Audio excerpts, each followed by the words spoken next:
Hi, everyone. Welcome to 50 Shades of Reality, Insights from BDSM Professionals.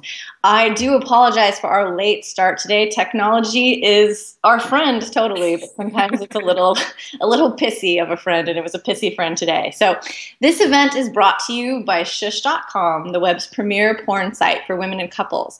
I'm Dr. Chantel Tibbles, and we are here live on mindbrowse.com. Let's get started. So you'd basically have to be living completely off the grid these days to have not heard about E.L. James's 50 Shades trilogy or the series' first film adaptation that was recently released in theaters across the land. The books and the film have been widely consumed and discussed, and whatever your stance regarding the quality of the narratives, the fact remains that 50 Shades is a cultural phenomenon. It's reached more people and touched more lives than just about anything else happening currently, introducing folks to dimensions of sexuality and community they may not have otherwise heard of. And these are good things.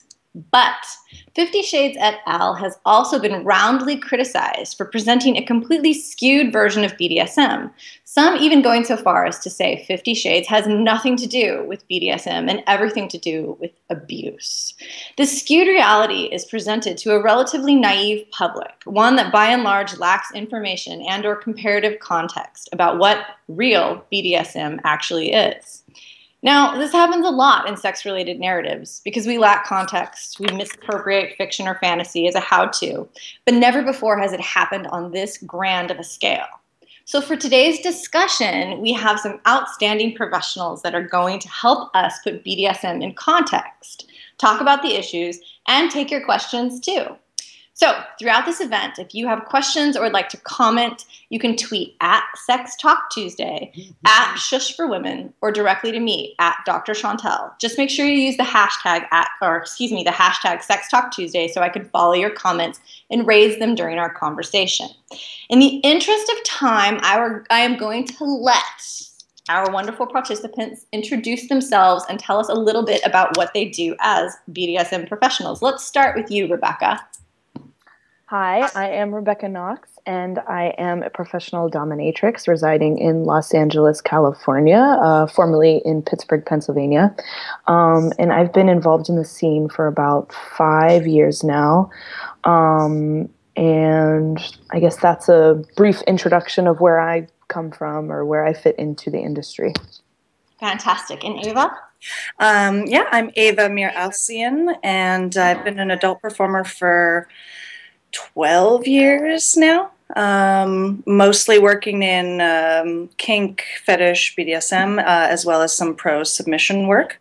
I'm also a sort of ex-academic or independent scholar, I think is what we're called after we leave the academy, and a sex educator and writer. Awesome. So, okay. Because I think most people don't really know what a pro-dom or a pro-sub, and I know that those are very, very, simplistic characterizations, but what a pro-dom or a pro-sub does, can you give us some specifics, maybe starting with Rebecca?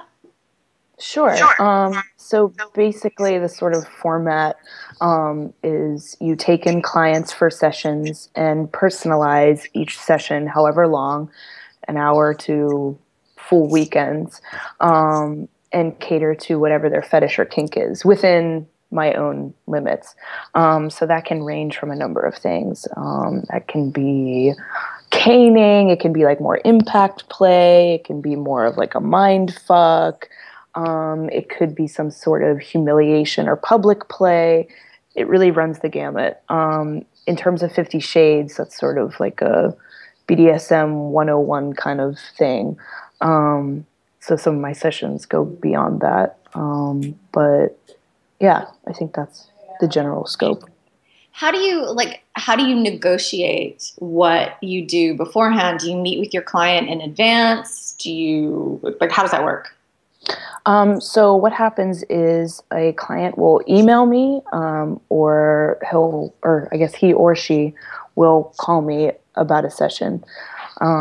Typically there's a little email back and forth, and I actually have a form set up that people can submit to me, that gives me their sort of general interests, fantasies, things that they absolutely need out of a session. what they're looking for out of a mistress. And I ask those sort of questions when somebody calls. And then after we talk or after we email and I receive a form, I determine if I think we're going to be compatible. Did that answer your question? Totally. Did I cover all the ground?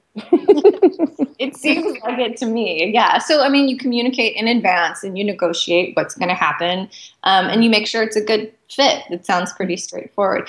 Ava, how does it work on your end?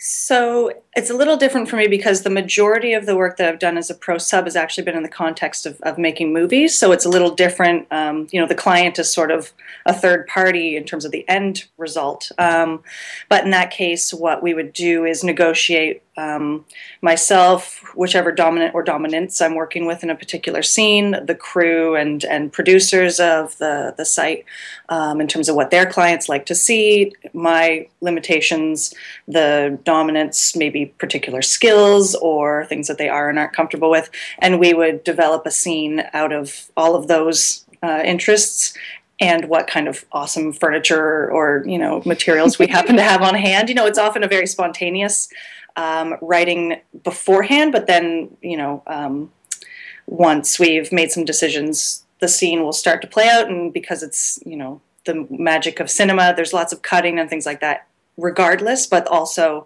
cutting in the event of, someone's boundaries being pushed or anything like that. In the context of dungeon work, I've only started to do pro submission with clients one-on-one, and in that case, it's kind of the same scenario as Rebecca was talking about. A client will mention to me what particular interests they have, maybe show images of the type of, if they like doing bondage, what kind of bondage they prefer to use, and we'd negotiate through email or in a conversation where our various limits and interests can best meet. And then during a session, the same, use of safe words, use of checking in constantly is held too. Mm-hmm. Yeah. So again, fairly straightforward, different context depending on whether or not you're dealing with the general public versus in production, but a negotiation basically, and very, very clear boundaries, right? Yeah. So then when you think about that stuff, that it makes me start thinking about a lot of the rhetoric you hear out in the public, asking, is this or is this not dangerous? Is this dangerous from a dom or a sub position? What do you think? I'll defer to the dom. Defer to the dom. Sub. Like a good sub. I mean, I guess just by nature, I think sex work is considered dangerous just because you're dealing with your bodies, you're dealing with a sort of psychology, you're dealing with all those things. But I think the rhetoric is a super important part because language is such a huge component of what we do. Safe words, boundaries, open, honest communication, those are all things that are essential to what we do, which make it not dangerous, And I think that in terms of 50 Shades, so much of that gets muddled by this love story, which is what E.L. James frequently talks about. She says, this is a love story. This is a love story. So she kind of shoves the whole responsibility of BDSM or that huge linchpin in what we do just right under the rug because it's rooted in this, fantastical love story that's just I can't control myself and so that's what I have to say about that. It's an interesting perspective that you bring because you raise E.L. James talking about her intended purpose behind the story and what it means. As a non-moved on academic or a current academic or a developing academic, as we all kind of have that background, though, it's interesting when you think about text, production, and reception. And the wider world, regardless of what E.L. James might intend, has taken this narrative and really moved into an interesting space. Before we started the show, we were talking about this instance of a student at the University of Illinois at Chicago who was recently arrested for assaulting a 19-year-old woman, saying he was acting out something from 50 Shades of Grey. And I think this is the kind of stuff that makes people think BDSM is in fact dangerous. What do you think about this danger issue, Ava? Boy, so many things.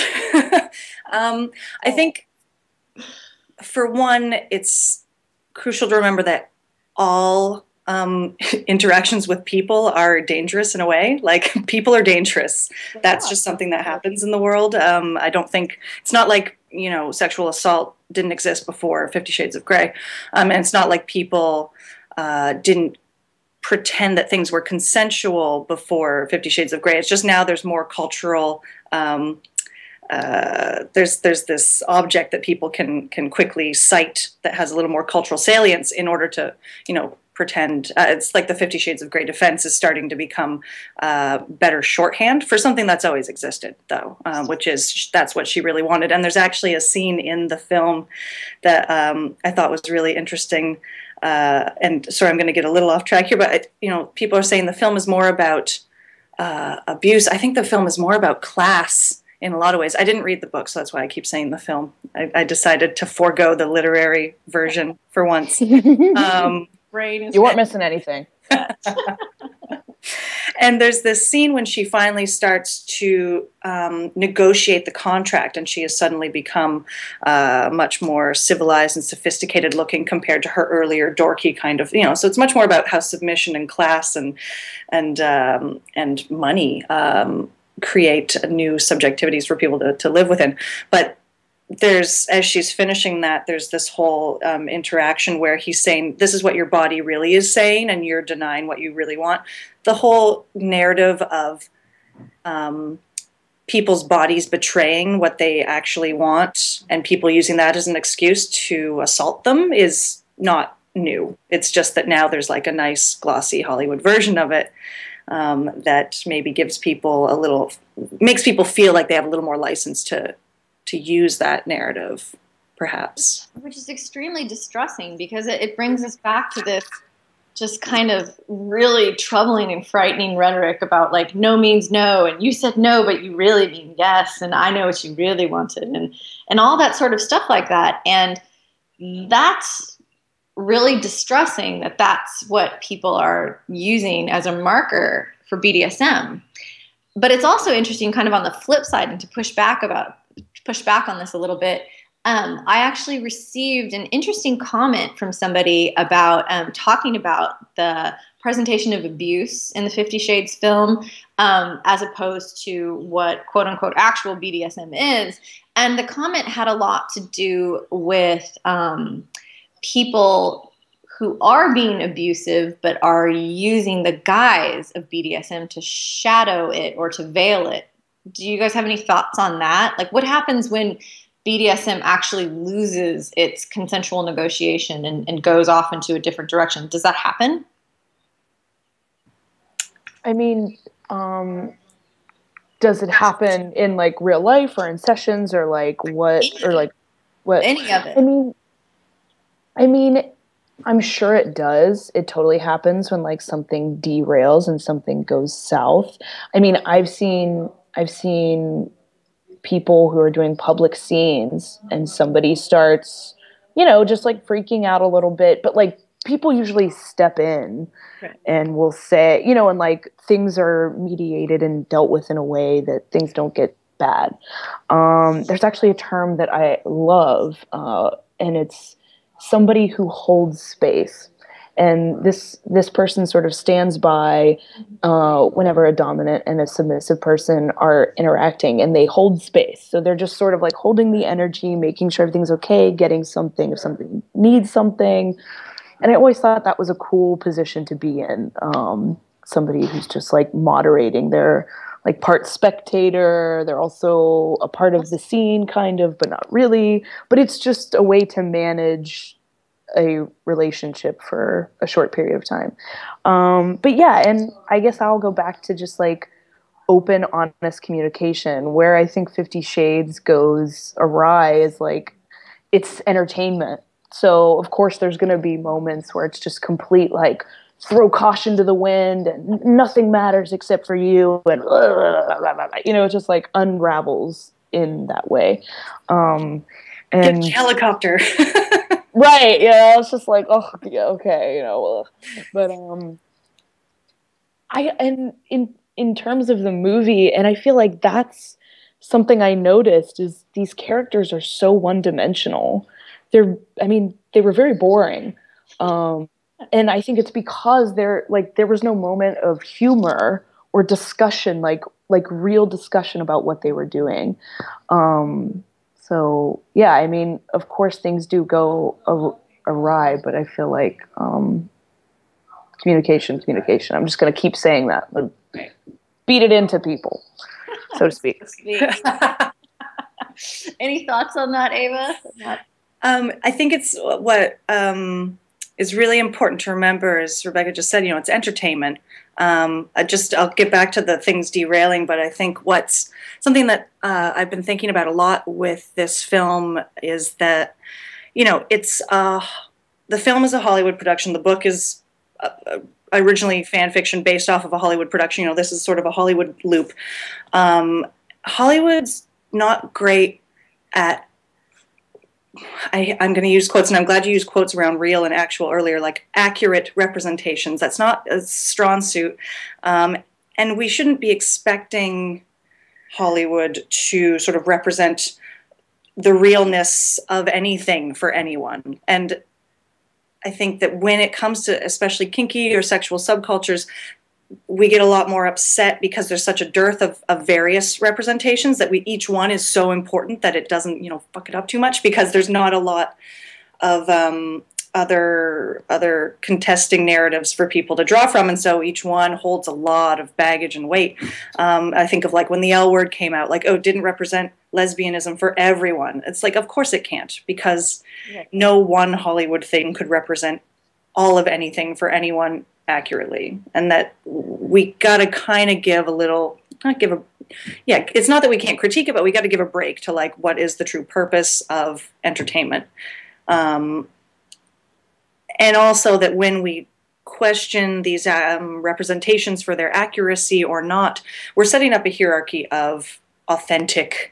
Mm-hmm. And I think that that's where, this story, if more people owned helicopters, is a true possible story. Plenty of people, I think, do use different, whether it's they use BDSM, they use polyamory, they use any kind of like kinky subcultural category as an excuse for pathological behavior. And we see throughout the film the way that this is all about how he's a broken man because of the like, right. The whole crack baby story. I mean, I just lost it. I started laughing. I was like, that came out of left field. Exactly. Like she's like, oh, crack. It's of course there's crack, and she's a hooker, and like it's all. So it all comes down to like the bad sex working mom, right? It's all her fault, really. So is this a possible true way that BDSM is experienced for some people? Absolutely. Because people will always kind of pervert things, well, in the bad way, not the good way, for their own intended purposes.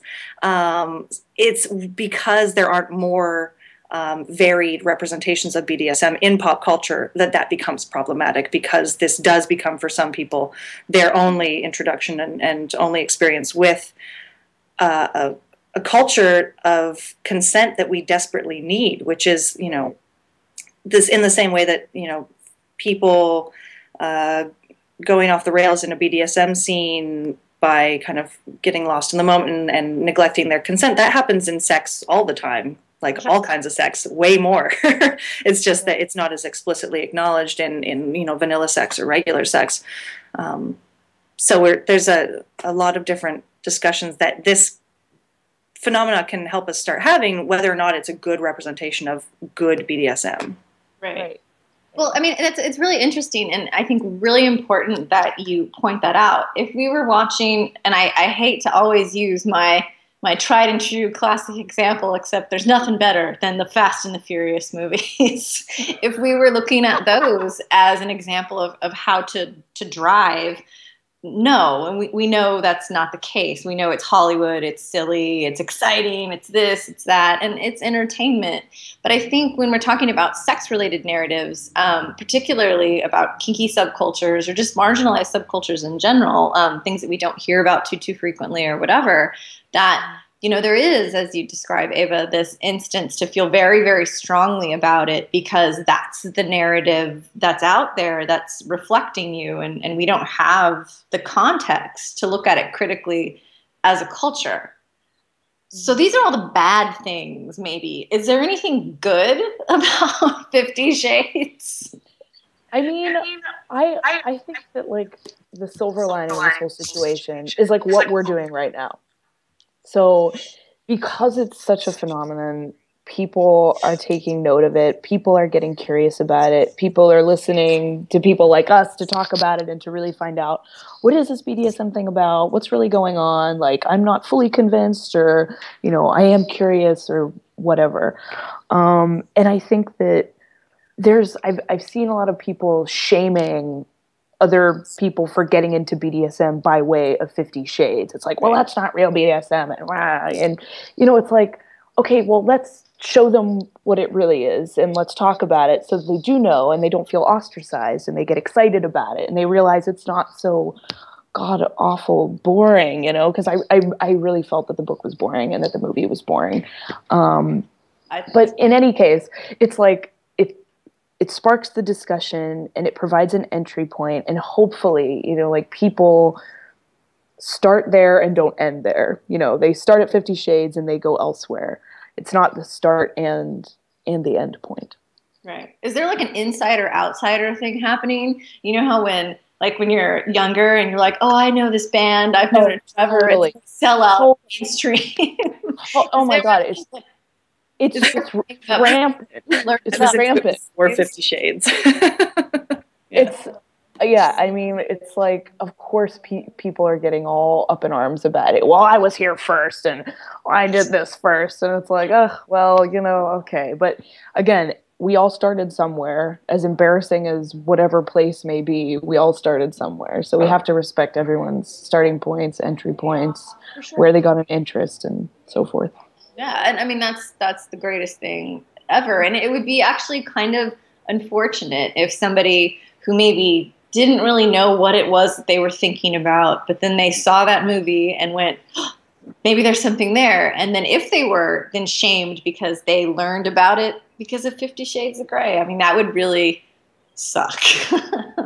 Yes. It's an interesting thing, but it kind of makes me segue a little bit into feminism and BDSM, because I mean, again, this really has been sort of as much as I hate that it's commanding the conversation as much as it has, 50 Shades has really started a conversation. And since the movie came out and sort of leading up to it, there's been a lot of think pieces. I'm a sub and a feminist, or I'm a submissive and a feminist. I looked, and I mean, I obviously don't know the whole entire internet. I didn't find anything that was, I'm a dom and a feminist. So I'm curious though, like, how does feminism play into this as a dom, a sub, but also just BDSM in general?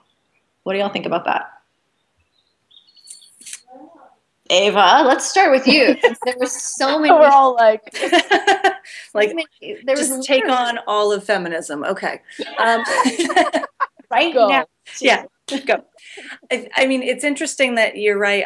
I haven't seen pieces where people have felt the need to justify their feminism as a dominant. And I mean, it's interesting how sort of one-to-one these criticisms come. Oh, well, you enjoy submitting in bed to a man or to anyone. I'm not sure. I haven't seen anything on like lesbian submission, if that needs to be justified as feminist as well, or because then you're still reiterating the patriarchal anyway. And perhaps it's just as simple as that people think, oh well, if you're the dominant and a woman, then it's that in and of itself is a feminist act. I think no matter what, people there can be feminist dominance and submission and not feminist dominance and submission. And it's really a matter of the politics that you bring to the table. And for me in particular, as someone, I mean, I do enjoy a little switching now and then. I tend to be submissive, but occasionally will be dominant, and strangely enough, only with male partners. Did I think that out, that like, because I wanted to maintain some sort of feminist stance? No, it just happens that way. And I think there is something to be said for not constantly, choose my words carefully, I love analyzing desire and questioning the naturalness of desires, you know, critiquing where those desires, quote unquote, come from. At the same time, I'm not interested in my desires being politically correct. I'm not interested in having politically correct fantasies. That sounds really boring.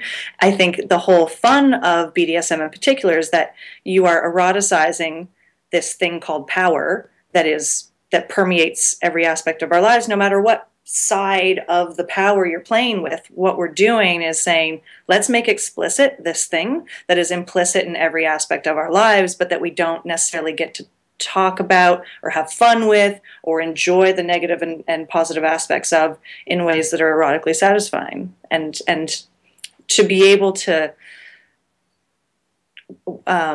access that kind of fantasy world is, I think, a feminist thing, if you want it to be.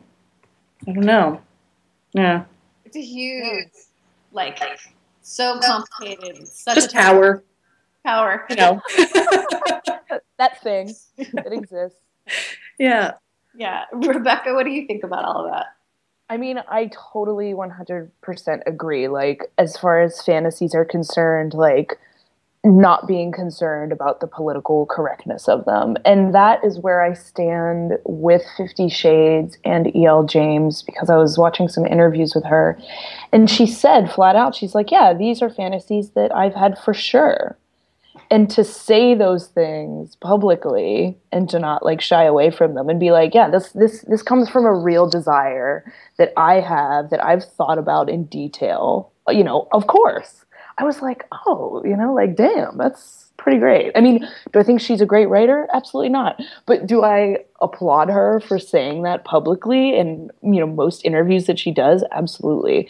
And to be, you know, feminist and submissive, feminist and dominant, I think that regardless of your position with those, it's just like being honest with yourself and your desires. And even, this is so funny, but even I struggle with partners, you know, to like say what my fantasies are, even when they're dominant, because you're just engaging with another person, and you'll always have that little bit of fear of like, will my highly erotic fantasy horrify them or will it excite them? You know, it's like, which way will it go?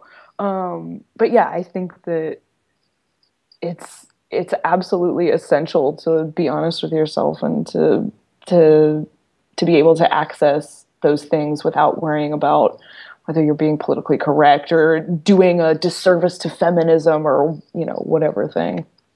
It's interesting though, because it sounds like there's, you know, in addition to all of this play with power, there's also a big gender component, it sounds like, from listening to the two of you. And it also sounds like it's this almost age-old struggle that we have as humans, which is expressing ourselves and then being able to share that expression with another person. And, you know, how is this going to come off? Like, is this going to be okay, not okay?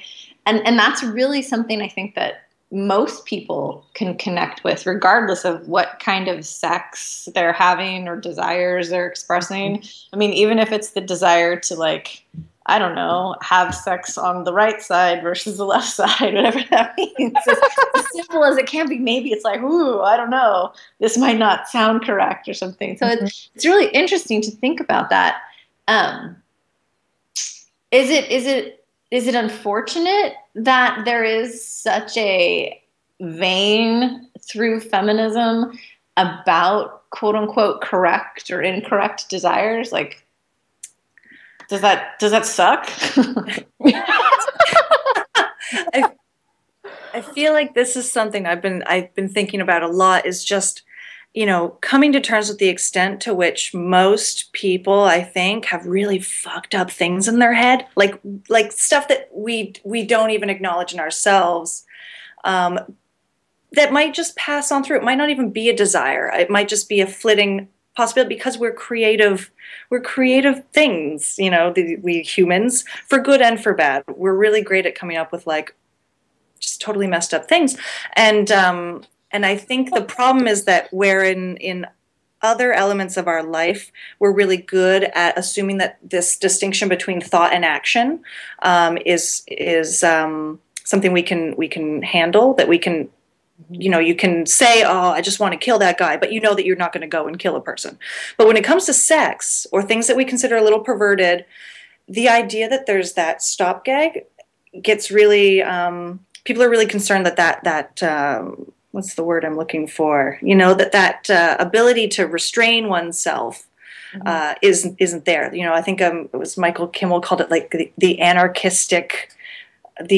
of the orgasm or something. Like this idea that once it comes to sex, we just lose all capacity to have reason between what are fantasies that are going to stay in the realm of thought because they would involve non-consensual acts, they would involve hurting people that don't want to be hurt, or they'd be like, too illegal or whatever.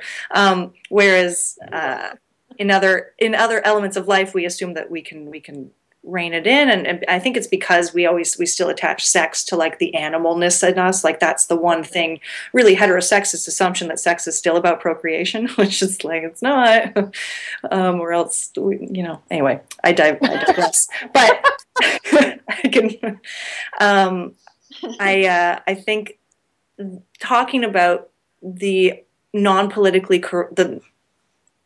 politically incorrectness of fantasies is a way of allowing ourselves to acknowledge that we're creative, perverted weirdos, and BDSM is one place where that is so explicitly negotiated.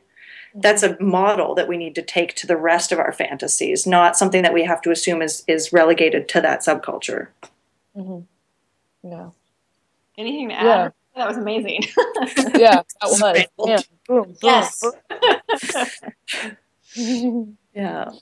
I have a question here, sort of slightly different than what we're talking about right now, but, we might as well throw it all in. But we're thinking a lot about, personal desire and negotiating and how we feel about personal desire and on and on. And a question from Twitter, a user wants to know if there's a difference between professional and private in terms of, maybe it's about feminism, maybe it's about negotiating, maybe it's just about, dealing with your own kinky fantasies, however they may or may not play out. But is there a personal life versus a professional life distinction, or, any kind of difference that's there? Right. Well, I guess I can speak to this. And I guess it's more or less like in a private sort of client session, you're dealing with somebody who's coming to you for a specific service who is seeing you in a very specific way. And he's tributing you to fulfill that idea of a fantasy or whatever he or she has. And there's really no break in that fantasy. There's no sort of like you're being vulnerable or you're telling him about what happened during your day or what got fucked up or why you're sad about this or what's going on with your family. You know what I mean? Like it is relegated to that one zone and that zone only. And that doesn't mean that it's not intimate. That doesn't mean that it's not a special relationship. That doesn't mean that it's not exciting. There are just very explicit boundaries. Whereas I feel like when you're playing with somebody personally, they have to understand that you're not this one-dimensional, or just like one fantasy or one zone kind of person. Like, you're going to be vulnerable. You're going to have moments of weakness. You're probably going to say things that are weird, or, you're just like, you are not just playing out in this one way. I don't know if that articulates it well enough. I'm trying to. It's like a weird feeling more than it's like a categorization. Does that make sense? It does. I mean, to me, it's a really complicated question. Thanks a lot out there, whoever asked. Yeah, no, it's a wonderful question. Yeah, but in many ways, as difficult as it sounds like it would be to articulate, it often sounds, or it sounds a little bit to me like the difference between any kind of public-private split in terms of work. You know, when you're at work, there's a different set of boundaries than when you're personally. When somebody asks you, how's your day? When you walk into the office, you respond with a certain set of parameters. But when you go home and you're speaking to your partner and you're asked the exact same question, you know, the rules are different. So kind of like that, maybe in some sort of way. Yeah, totally. I like and that. I mean, you can take cues. Like some people are more open to talking about personal things, or you know, like they would like to know a little bit more. And like if you as a dominant or a pro sub are willing to share that information, then you know that's fabulous. But other than that, I mean, there is a certain zone set up, and that is the zone for fantasy, and there are boundaries involved in that. Anything you'd like to add, Ava? I think Rebecca really summed it up. I mean, it has to do with the boundaries, the purpose of the encounter. You know, there's people that I would pro sub for work that I would not pro sub or would not sub for in my personal life. You know, that's a different Right. It's a different set of criteria in terms of what, and it's a different set of you know, performances in terms, you know, the way that I perform for the camera, especially, or for a client, is going to be very different than how I'm willing to perform in my private life, and my own boundaries actually might change a little bit too, because as part of my submissive self is a little bratty, but there's also an endurance thing in there, and there's sometimes different partners are going to manifest my endurance differently. I might push myself harder in certain cases than others, and not that that's necessarily always. It's funny, you just got me thinking. I'm like, but would I push myself harder for a personal partner or for a you know, filmed something that's going to exist forever? You know, there's all kinds of different. It's hard. That come in. It's super hard. It makes me wonder, though, is because, you know, what I always try to find is the pattern in things. And so I wonder if on the pro end, if it's not, you know, here's A, B, and C, this is what the person I'm working with, and if you're pro dom or pro sub, that's notwithstanding, you're in this sort of professional exchange and you agree to perform these duties in exchange for this contract or whatever. And so you have that, versus in your private life, perhaps without that set of parameters in terms of this is the job that we're currently doing, then maybe that's the difference. And that's why there's more play and more space. Mm-hmm. So maybe you would push yourself harder if that was part of the negotiation with the like professional work versus another instance. But then I might push myself harder in the personal if there's, because of the more, you know, the payoff might be more visceral and intimate, right? Like if I'm really like take it for a personal dom, you know, right, and earn his respect and like admiration, you know, the payoff for me might be more fulfilling. Yeah, totally. And that's something that could go either way. It really could. It depends on the partner too, right? And how the partner or the professional contract. It could kind of, but there is definitely something different that comes into play when there is an external contract.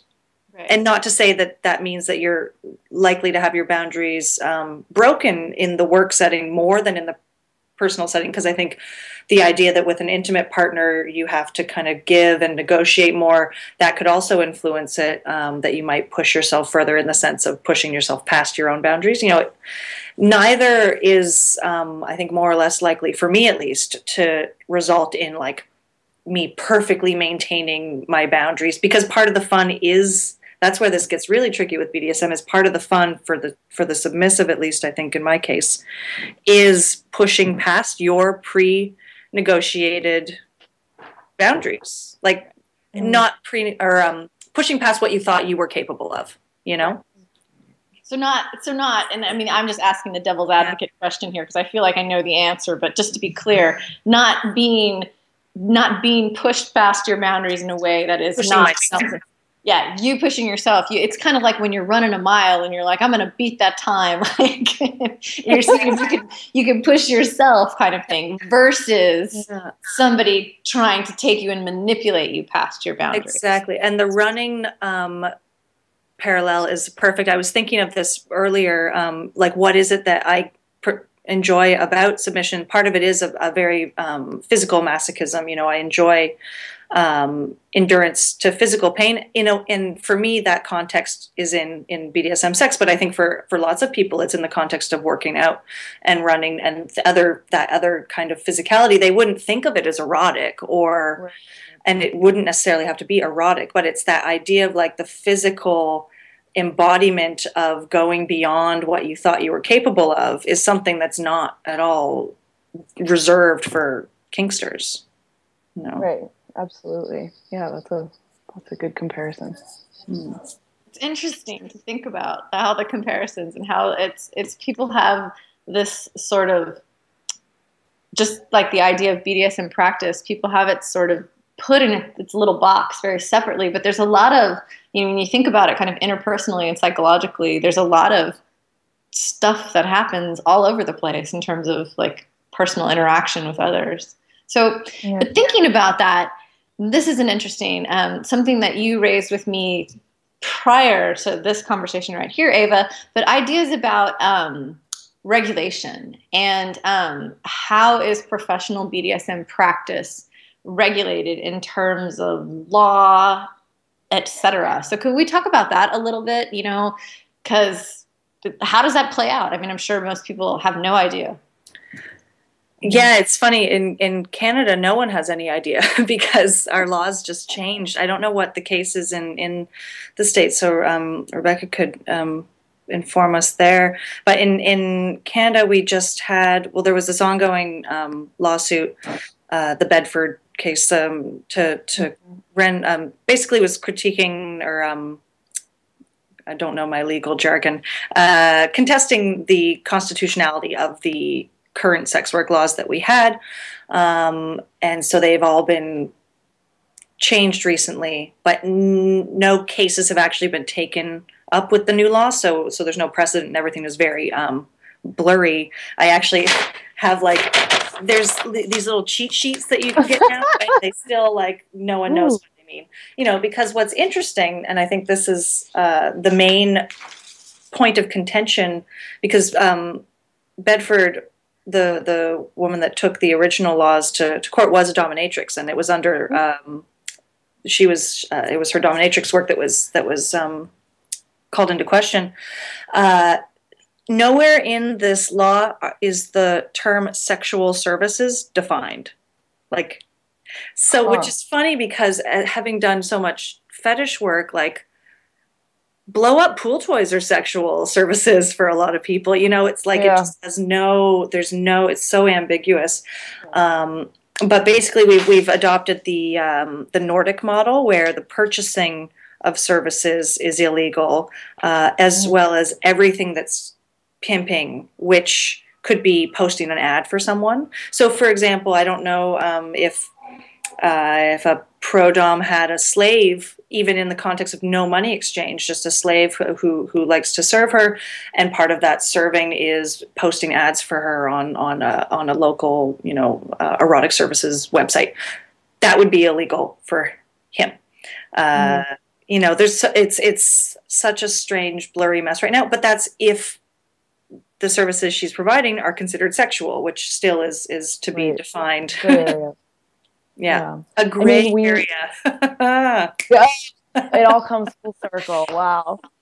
But yeah, I mean, in terms of yeah, I mean, it is a legal gray area, and I think here the famous case was with I'm not sure if this was the famous case, but John Stagliano, and defining lewd content, and there was the famous line that was, what was it? It was like, I don't know if I would call it pornography, but I know it when I see it. So this whole law of, well, we'll know it when we see it. You know, it's like, well, that's, you know, the justice system at work, you know, like that's totally indefinable.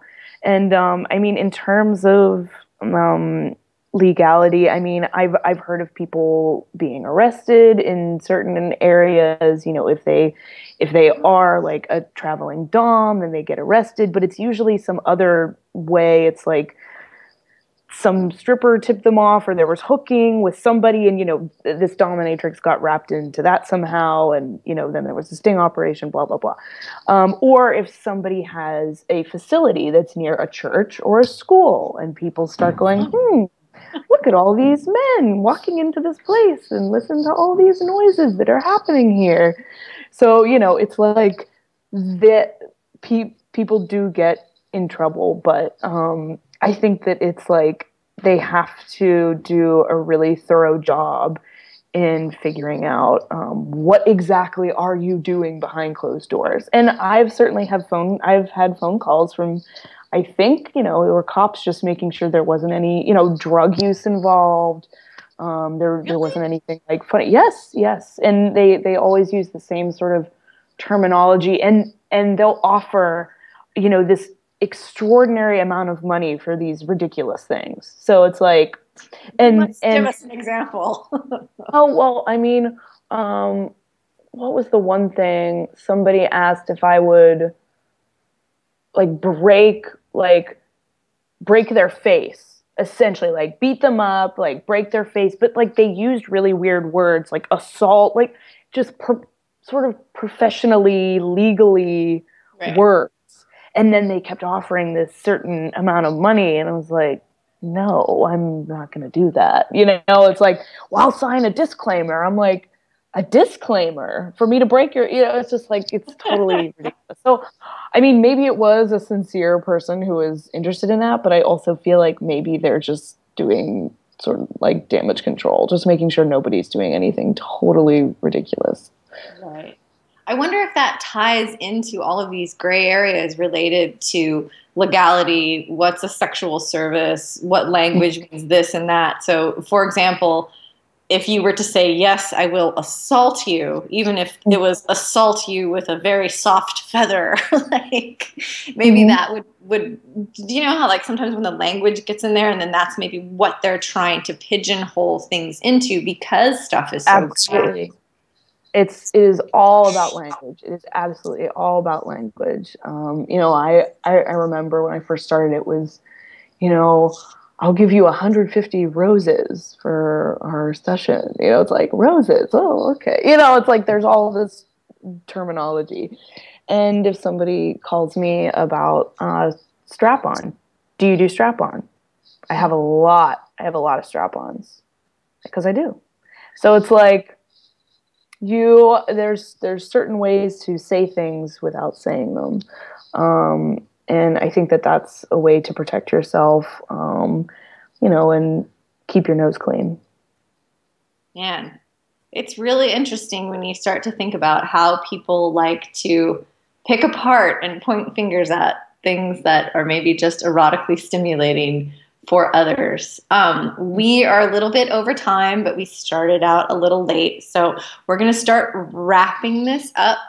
But before we go, I'm very happy and excited to announce the winner of our Shush 50 Kinky Tweet contest. You know, we were just talking about language, and this was an interesting thing that we did, tell an erotic story in one single tweet. And some people went, oh, that's just ludicrous. How can you tell an erotic story in one single tweet? And I'm going to be the first person to tell you that there were a lot of submissions and there were a lot of erotic stories. We had a lot of very, very steamy entries, but the women behind Shush couldn't stop talking about one submission from Mallory Flowers, and her Twitter handle is @mallflowers. And I might blush a little, I would love to read her tweet with hashtag @shush50. And the tweet goes, on a train, legs touch. Electric, his hand, her thigh. Her skirt pushed aside.